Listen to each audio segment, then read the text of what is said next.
जो ह्यूमन का circulatory system है वो एक टाइप का नेटवर्क है जो कंटेन करता है आर्टरीज़ को, वेन्स को, कैपिलरीज़ को। ये वो नसें होती है जो ब्लड का सर्कुलेशन करती हैं। हार्ट का काम ब्लड को पंप करने का होता है। हार्ट का मेन काम होता है एसेंशियल न्यूट्रिएंट्स को, मिनरल्स को, हार्मोन्स को बॉडी के वेरियस पार्ट्स तक पहुंचाने का थ्रू ब्लड। सर्कुलेटरी सिस्टम में हम कार्डियोवास्कुलर सिस्टम के बारे में पढ़ते हैं, जिसमें हम कार्डियो का मतलब होता है हार्ट और वास्कुलर का मतलब होता है वेन्स। आप इस डायग्राम में देख सकते हैं हमारे लंग्स के बीच में हार्ट होता है, जिसमें से कुछ वेन्स होती हैं, कुछ आर्टरीज़ होती हैं। जो वेन्स होती है वो ऑक्सीजन डीऑक्सीजनेटेड ब्लड को हार्ट तक ले करके आती है और हार्ट उसको पंप करता है लंग्स में और उसको ऑक्सीजनेटेड बना करके उसका बॉडी में फ़्लो करवा देता है। ब्लू कलर की जो वेन्स होती है उनको हम वेन्स कहते हैं। ये डीऑक्सीजनेटेड ब्लड को लाती है जिसमें कि ऑक्सीजन की कमी होती है। ये ऑक्सीजन की कमी होती है, यानी आप एक तरीके से कह सकते हैं इम्प्योर ब्लड को लाती है हार्ट में और लंग्स तक पहुंचाती है और उसको प्योर यानी कि ऑक्सीजनेटेड बना करके उसको पूरी बॉडी में ट्रांसफ़र करती है। तो आप देख सकते हैं इस तरीके से इस डायग्राम में the circulatory system consist of a network of arteries, veins, capillaries with the heart pumping blood through it. जो ह्यूमन सर्कुलेटरी सिस्टम होता है वो कंसिस्ट करता है नेटवर्क, कई सारी नसों का नेटवर्क होता है, आर्टरीज, वेन्स, कैपिलरीज, हार्ट के साथ। पंपिंग जो हार्ट जो है वो पंप करता है ब्लड को एंड इट्स प्राइमरी रोल, उसका जो प्राइमरी रोल होता है वो प्रोवाइड करता है एसेंशियल न्यूट्रिएंट्स को, मिनरल्स को, हार्मोन्स को वेरियस पार्ट्स में बॉडी के वेरियस पार्ट्स में जो न्यूट्रिएंट्स, मिनरल्स और हार्मोन्स होते हैं उसको पहुंचाने का काम जो होता है वो हार्ट का होता है, आपके सर्कुलेटरी सिस्टम का होता है। अल्टरनेटिवली जो सर्कुलेटरी सिस्टम होता है वो रिस्पॉन्सिबल होता है कलेक्टिंग द मेटाबॉलिक वेस्ट को कलेक्ट करता है, टॉक्सिन्स को फ्रॉम द सेल्स से और उसको प्योरीफाई करके वापस बॉडी में डाल देता है। इस तरीके का ये आपका हार्ट होता है। आप देख सकते हैं इसमें एक सुपीरियर वीना कावा होता है और एक होता है इन्फीरियर वीना कावा। 4 चैम्बर होते हैं, right atrium, left ventricle, right ventricle. फिर कुछ वॉल्स होती हैं जैसे कि पल्मोनरी वॉल्व हो गया, ट्राइकस्पिड वॉल्व हो गया, मिट्रल वॉल हो गया। तो इस तरीके की कुछ वॉल्स होती हैं इसमें। तो जो ह्यूमन हार्ट होता है वो कंसिस्ट करता है 4 चैम्बर्स को, as I have mentioned before, 2 ventricles, 2 auricles को ही हम एट्रियम भी कहते हैं। तो human circulatory system possesses a body wide network of the blood vessels. So जो प्राइमरी फंक्शन होता है ब्लड वेसल्स का वो क्या होता है, जो इनको हम ब्लड वेसल्स कहते हैं। कौन कौन सी ब्लड वेसल्स होती हैं हमारी, आर्टरीज, वेन्स और कैपिलरीज। तो जो प्राइमरी फंक्शन होता है ब्लड वेसल्स का वो होता है ये ट्रांसपोर्ट करता है ऑक्सीजनेटेड ब्लड को एंड न्यूट्रिएंट्स को प्रोवाइड करता है to all parts of the body. Organs के बारे में बात करें सर्कुलेटरी सिस्टम के, तो कुछ ऑर्गन्स 3 तरीके के ही ऑर्गन्स सर्कुलेटरी सिस्टम में होते हैं। हार्ट होता है, ब्लड होता है और ब्लड वेसल्स होता है। Blood is a consider as a tissue not an organ. Blood को हम टेक्निकली टिश्यू कंसिडर करते हैं, नॉट एन ऑर्गन। हम इसको ऑर्गन कंसिडर नहीं करते। वॉल्स के बारे में बात करें तो 4 तरीके की वॉल्स हमारे हार्ट में होते हैं। एक होता है ट्राइकस्पिड वॉल्व, एक होता है बाइकस्पिड वॉल्व, एक होता है पल्मोनरी वॉल्व और एक होता है आर्टिक वॉल्व। वॉल का काम बेसिकली आपके जो ब्लड फ्लो हो रहा है उसके बैक फ्लो को रोकता है। एक चैम्बर से दूसरे चैम्बर में गया, दूसरे से तीसरे में, तीसरे से चौथे में, तो बैक फ्लो ना हो ब्लड का, उसके लिए वॉल्स होती है हमारे हार्ट में, यानी कि जो ब्लड है वो वापस ना जा सके। फिर इसमें सुपीरियर वीना कावा होता है। सुपीरियर वीना कावा वो वेन होती है जो ब्रिंग करती है, यानी कि जो लाती है इम्प्योर ब्लड को आपके हेड वाले रीजन से, आपके नेक वाले रीजन से, आपके आर्म्स वाले रीजन से, आपके चेस्ट वाले रीजन से हार्ट की तरफ ये ले करके आती है और हार्ट उसको पंप कर देता है, उस इम्प्योर ब्लड को लंग्स में पंप कर देता है, और लंग्स में क्या होता है, ऑक्सीजन प्रेजेंट रहता है, और वो ब्लड क्या हो जाता है, फिर ऑक्सीजनेटेड हो जाता है और वो हमारी बॉडी में सप्लाई हो जाता है। इन्फीरियर वीना कावा का मतलब होता है ये नीचे से जितने भी हमारे हार्ट के नीचे वाले जितना भी पोर्शन होता है, इट इज़ द लार्जेस्ट वॉल्वलेस, इसकी एक वॉल्वलेस वेन होती है, इसमें कोई वाल्व नहीं होती, जो ब्रिंग करती है, जो लाती है डीऑक्सीजनेटेड ब्लड को, यानी कि इम्प्योर ब्लड को लाती है लेग्स वाले एरिया से, आपके बैक से, आपके एब्डोमेन से, आपके पेल्विस से, basically below the area from the heart to the heart. ये थोड़ी सी मिस्टेक हो रखी है इसमें। तो ये बेसिकली नीचे वाले एरिया से, हार्ट के नीचे वाले एरिया से जितना डीऑक्सीजनेटेड ब्लड है वो लेकर के आती है हार्ट में, और हार्ट उसको पंप कर देता है लंग्स की ओर, और लंग्स क्या होता है, उस डीऑक्सीजनेटेड ब्लड को ऑक्सीजनेटेड बना देता है। ये होती है हमारी, ये जो देख रहे हैं आप, इतना पोर्शन जो होता है, ये इतना पोर्शन, ये हार्ट के नीचे का, ये जितनी भी वेन्स होती है ये ब्लू कलर की, ये यहाँ से इसको हम इन्फीरियर वीना कावा कहते हैं। सुपीरियर वीना कावा यानी कि ये जो ऊपर वाली होगी, जो ऊपर से जॉइन हो रही है ना, ये जो नसें आ रही है, जो इम्प्योर ब्लड को लेकर के आ रही है हार्ट में, तो इसको हम कहते हैं सुपीरियर वीना कावा।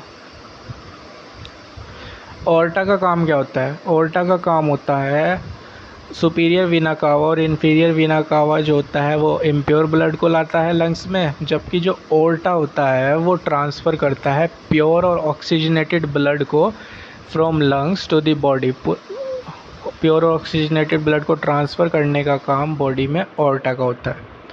आप हार्ट का देख सकते हैं, अब आपको ये समझ में आ रहा होगा ये वाला डायग्राम। ये सुपीरियर वेना कावा, यहाँ से सारी जो भी इम्प्योर ब्लड हो गया हमारा, उस सुपीरियर वेना कावा से आता है ऊपर की तरफ से, और नीचे की तरफ से आता है इन्फीरियर वीना कावा से आता है।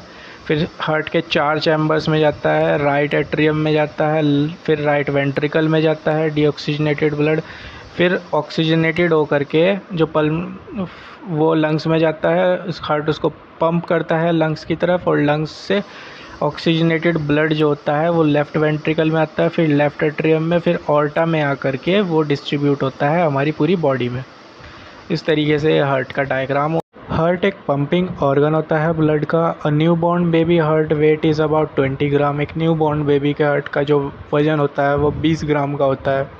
Human heart has 4 chambers, 4 chambers होते हैं, जैसे कि राइट एट्रियम हो गया, right ventricle, left atrium, left ventricle. The chamber जो रिसीव करता है इम्प्योर ब्लड को फ्रॉम ह्यूमन बॉडी, उसको हम ऑरिकल्स कहते हैं। कौन इम्प्योर ब्लड को कर रहा है? यहाँ से सुपर वीनी कावा और इन्फीरियर वीनी कावा से जो ब्लू कलर का जो पोर्शन है वो इम्प्योर ब्लड को, मतलब इम्प्योर ब्लड को लेकर के आ रहा है, रिसीव कर रहा है, उसको हम क्या कहते हैं? इसको हम कहते हैं ऑरिकल्स। और वो चैम्बर जो प्योर ब्लड को बॉडी टिश्यूज़ में ट्रांसफ़र कर रहा है उसको हम वेंट्रिकल्स कहते हैं। कौन कौन से वेंट्रिकल्स हो गए हमारे? ये जो हमारा रेड कलर का पोर्शन हो गया, ये हमारा क्या होता है? वेंट्रिकल्स होता है। नॉर्मल हार्ट बीट जो होती है वो 70 to 72 बीट्स पर मिनट होती है। एक न्यूली बॉर्न बेबी का जो हार्ट रेट होता है 140 बीट्स पर मिनट होता है। When we perform heavy exercises, जब हम कोई हैवी एक्सरसाइजेज करते हैं, जो हार्ट रेट होता है वो 170 से 200 बीट्स पर मिनट का हो जाता है। हार्ट एक ऐसा ओनली ऑर्गन है हमारी ह्यूमन बॉडी का which can function outside the body, जो आउटसाइड द बॉडी भी फंक्शन कर सकता है। वेसल्स के बारे में जान लेते हैं। Blood vessels, arteries, veins, capillaries. Arteries यानी कि जो ऑक्सीजनेटेड ब्लड को सप्लाई करती है पूरी बॉडी में, उसको हम आर्टरीज़ कैसे कह देते हैं, देख सकते हैं आप, इस तरीके की आर्टरीज़ होती है हमारी। फिर वेन्स जो होती है वो इम्प्योर ब्लड को लाती है हार्ट में, आप देख सकते हैं। और कैपिलरीज़ का काम क्या होता है? आर्टरीज़ और वेन्स को कलेक्टिवली जोड़ने का काम किसका होता है? कैपिलरीज़ का, आप देख सकते हैं। आर्टरीज़ और वेन्स को कौन जोड़ती है? कैपिलरीज़ जोड़ती है। ब्लड के बारे में बात करें तो ब्लड आप देख सकते हैं, आरबीसीज़ होते हैं, इसमें डब्ल्यूबीसीज़ होते हैं, प्लाज्मा होते हैं, प्लेटलेट्स होते हैं। Blood contains blood corpuscles, RBCs, डब्ल्यूबीसीज़, प्लाज्मा, प्लेटलेट्स। प्लाज्मा क्या होता है? Plasma is the largest part of your body. Blood ये एक लार्जेस्ट पार्ट होता है ब्लड का। ये it makes more than half, यानी कि 55% आप मान सकते हैं इसका ब्लड में 55% जो कंटेंट प्रेजेंट रहता है वो प्लाज्मा का रहता है। जब हम उसको ब्लड से सेपरेट कर देते हैं तो प्लाज्मा एक लाइट येलो लिक्विड बन जाता है और प्लाज्मा कैरी करता है हमारे वाटर को, सॉल्ट्स को और एंजाइम्स को। ये आप देख सकते हैं 55% ऑलमोस्ट प्लाज्मा हमारे ब्लड में प्रेजेंट रहता है। प्लाज्मा मैंने आपको पहले भी बताया था, एक टाइप का एंजाइम है, एक प्रोटीन है। एंजाइम यानी कि वो एंजाइम्स आर प्रोटीन्स, ये एक टाइप का प्रोटीन है that help speed up metabolism. ये हेल्प करता है मेटाबॉलिज्म, यानी कि जो आपकी जो रिएक्शंस होते हैं, केमिकल रिएक्शंस होती है बॉडी में, उसके स्पीड अप करने के लिए होता है एंजाइम्स, उसको बढ़ाने के लिए होता है। प्लेटलेट्स देख सकते हैं आप, प्लेटलेट्स कुछ इस टाइप की होती है ब्लड में। प्लेटलेट्स का काम क्या होता है, इनको हम थ्रोम्बोसाइट्स भी कहते हैं। Are blood vessels, they form in your bone marrow, ये आपकी बोन मैरो में बनती है। बोन मैरो एक टाइप का स्पंजी टिश्यू होता है, स्पंजी टिश्यू होता है हमारी बोन्स में। जो आपके पेल्विक एरिया वाली बोन्स होते हैं, जहाँ पे आपके हिप्स वगैरह होते हैं, वहाँ पे ये प्रेजेंट रहते हैं bone marrow. Platelets play a major role in blood clotting. Platelets जो है वो मेजर रोल प्ले करता है ब्लड क्लोटिंग में। आपकी जो ब्लड क्लोटिंग होती है वो प्लेटलेट्स के कारण ही होती है।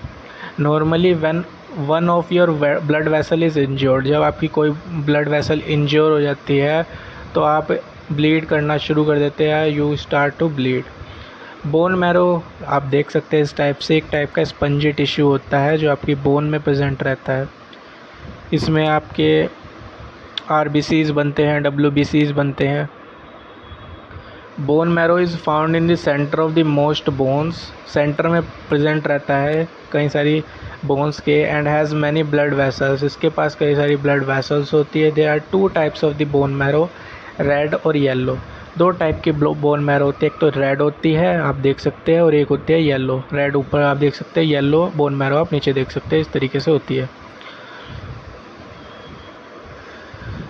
Red marrow contains blood stems, red marrow जो होता है वो कंटेन करता है ब्लड स्टेम सेल्स को, जो कंटेन करता है रेड ब्लड सेल्स को बनाता है, वाइट ब्लड सेल्स को बनाता है और आपकी प्लेटलेट्स को बनाता है। जबकि जो येलो मैरो होता है वो बेसिकली फैट होता है, it is made mostly of the fat.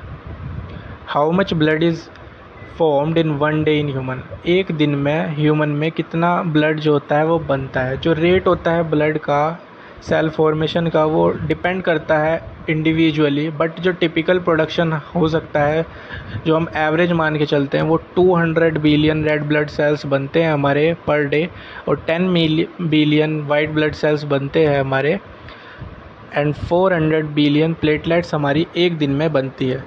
जो ब्लड का pH वैल्यू होता है, जो ये pH वैल्यू है एसिडिटी को बताता है, एसिडिटी और बेसिसिटी दोनों को बताता है। तो जो ब्लड का pH वैल्यू होता है होता है 7.4। ब्लड का pH वैल्यू जो होता है वो 7.4 होता है। pH वैल्यू को हम केमिस्ट्री वाले लेक्चर में अच्छे से जानेंगे। RBC के बारे में बात करते हैं तो red blood cells, it is a work, it is use to distribute oxygen throughout the body. RBC का काम होता है ऑक्सीजन को सप्लाई करना बॉडी में, और WBC का काम होता है इम्यूनिटी को प्रोवाइड करना, बॉडी में इम्यूनिटी को यह प्रोवाइड करता है WBC। RBC का काम होता है ऑक्सीजन को सप्लाई करना बॉडी में, और WBC का काम होता है इम्यूनिटी को प्रोवाइड करना। In human body WBC is less, human body में जो WBC होती है वो लेस होती है as compare to the RBC के कंपैरिजन में। यानी कि अगर 600 RBC हैं आपके शरीर में, रेड ब्लड सेल्स हैं, तो उसमें से एक जो होगा वो WBC होगा। इस रेशियो में डिवाइडेड रहते हैं 1:600। फीमेल्स में हेमोग्लोबिन कम होता है as compare to the males, but haemoglobin जो होता है वो फोइटस में ज़्यादा होता है, यानी कि जो न्यूबॉर्न बेबी का जो फोइटस होता है उसमें ज़्यादा होता है हेमोग्लोबिन। उसमें कितना होता है 23 ग्राम पर 100 ml of the blood of the birth. Blood pressure आपने देखा होगा, जब भी डॉक्टर आपका ब्लड प्रेशर चेक करते हैं तो आपका ब्लड प्रेशर जो होता है वो स्फिग्मोमेनोमीटर से चेक होता है। We measure blood pressure with the help of the sphygmomanometer, और नॉर्मल ब्लड प्रेशर जो होता है वो हमारा 120 या फिर 88 mmHg। अगर आपको ये वीडियो पसंद आई तो इसको लाइक करना, शेयर करना अपने फ्रेंड्स के साथ और सब्सक्राइब करना। And thanks for watching.